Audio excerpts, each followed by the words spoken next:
Hi అండి, అందరికీ భోగి శుభాకాంక్షలు. పిల్లలకి హాలిడేస్ ఇచ్చారు కదండి, వాళ్ళు ఏం అడిగినా టైం ఉంటుంది కాబట్టి చేయాలనిపిస్తుంది. మా పార్దు అయితే చాలా రోజుల నుంచి మైసూర్ బోండా చేయమంటున్నాడు అనమాట.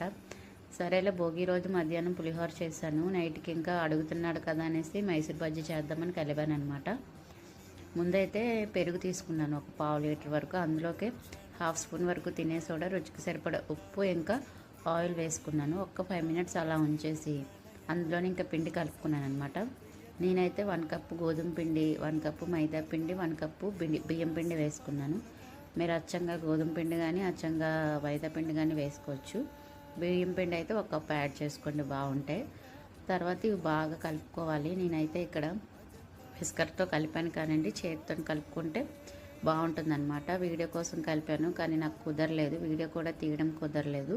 చేతితో మీరు ఎయిర్ గ్యాప్స్ ఏర్పడేటట్టు చాలాసేపు కలుపుకుంటే మనకి బజ్జీలు అనేది లోపల గుల్లగా బాగా వస్తాయి అన్నమాట.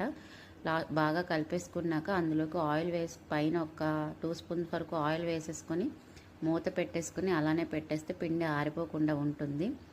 ఒక చలికాలం కాబట్టి ఒక 2-3 అవర్స్ అలా ఉంచేస్తే బోండా బాగా వస్తుందన్నమాట. తర్వాత మనం ఇంకా వేసుకునే ముందు ఆనియన్స్, పచ్చిమిర్చి, కొత్తిమీర, కరివేపాకు వేసుకున్నాను. బాగా కలుపుకున్నాక ప్యాన్లోని ఆయిల్ హీట్ అయినాక ఇలాగ మనం ఆయిల్లోకి పిండిని డ్రాప్ చేసేసుకోవడమేనండి. నేనైతే ఆయిల్ తక్కువ వేసాను, ఎందుకు వేస్ట్ అనేసి.